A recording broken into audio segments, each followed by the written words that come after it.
Olá, gente, tudo bem com você? Eu espero que sim. Aqui quem vos fala é o professor Alessandro. Rapidamente aqui nesse vídeo curto, eu quero lhe passar dicas preciosas sobre um item muito importante. Praticamente está em todas as bancas de concurso público, que é o item coesão textual.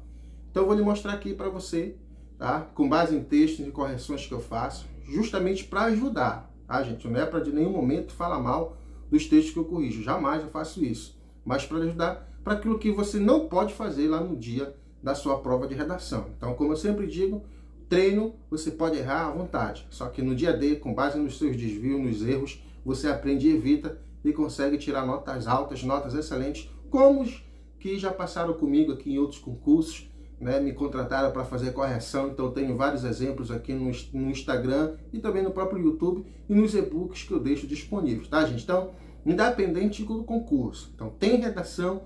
Então, preste atenção, porque muitos desses itens aqui em relação à coesão que eu vou mostrar para você, dificilmente os avaliadores não descontam. Então, vou mostrar para você, tenha muita atenção, que você puder evitar, evite. Como eu sempre digo, você não deve fazer um texto para agradar o seu professor de cursinho, o professor Alessandro.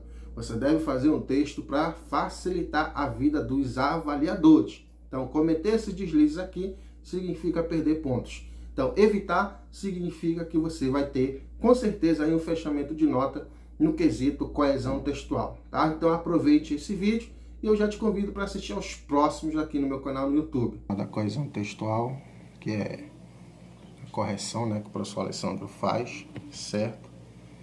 Então, vamos direto ao assunto. Aqui está, gente. Não tenha dúvida que está aqui uma expressão que parece que os avaliadores, pode ser quem for, iniciante ou que já tem experiência, parece que, meu irmão, eles já vão atrás desse elemento aqui, desse termo. Então, olha só, não utilize na sua redação através, a não ser que ele esteja no seu sentido literal, seu sentido denotativo. Qual é o problema do através? É uma palavra feia? Nada disso.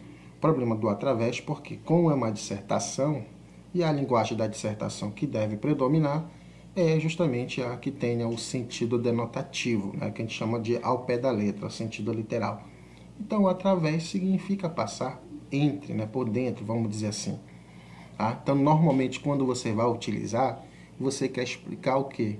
É a maneira, é a forma, ou como algo ocorre. Então, por exemplo, nesse caso aqui, bastaria substituir aqui, ó, se manifesta, olha aqui, ó, como, de que maneira? Aí colocou através. Então, basta colocar se manifesta por meio, se manifesta por intermédio, tá? Então, evite o uso do através. Então, no caso aqui, como é uma grade aqui da banca Setup, dificilmente, tá? Então, já vi várias redações em que os avaliadores descontaram ponto pelo uso desse termo. E aí eu não entro recurso nessa situação, que aí, claro, a derrota já é certa. E aqui, gente, outra informação que você não pode deixar de levar em consideração, você que vai fazer prova de redação, como eu falei, não é só para banca Setup, não. Isso aqui vale para qualquer tipo de banca, certo? Que tenha, aliás, todas vão ter, né? Então tem redação, todas vão ter essa questão da coesão textual, que na verdade a coesão textual, perdão, é um dos fatores de textualidade. Então, para ser texto tem que ter coesão. Muito cuidado com o uso de catafóricos e anafóricos. Qual é o problema do isto aqui, do disto? Qual é o problema do neste? E qual é o problema... Tá, são esses aí. Qual é o problema do isto, do disto e do neste?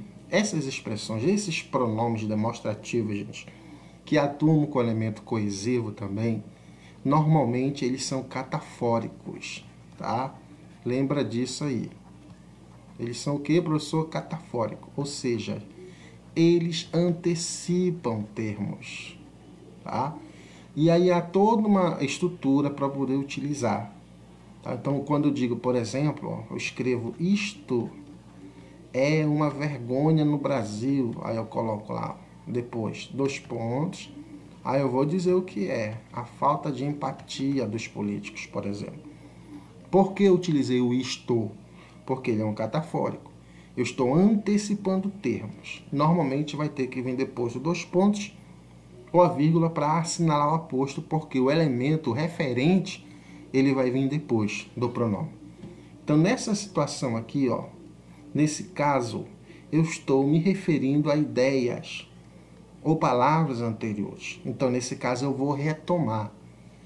Para retomar, nesse caso, aí eu vou ter que utilizar o quê? Anafóricos, tá?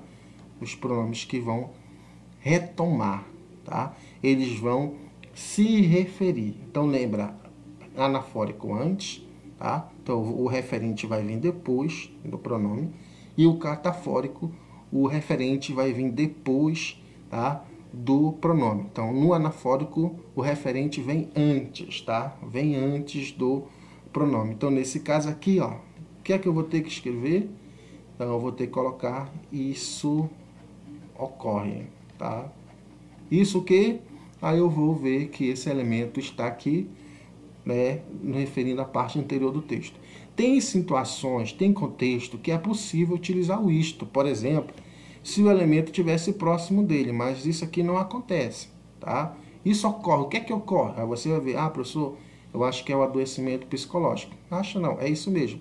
Ele veio antes ou depois do pronome? Então, veio antes. Então, nesse caso, eu vou utilizar o isso e não o isto. A mesma coisa acontece aqui, ó. Diante disto, o que? Ele está vindo depois? Não. Então, nesse caso, também eu vou ter que utilizar aqui um anafórico. Então, vai ficar como? Diante disso. Diante disso, o que? O elemento que está anterior ao pronome. Então, nesse caso, também eu vou utilizar o anafórico, que é justamente, tá, esse pronome aí, que ele vai se referir a um termo, né, normalmente um substantivo, né, que vem antes. Nesse caso, pode ser palavra ou pode ser ideia.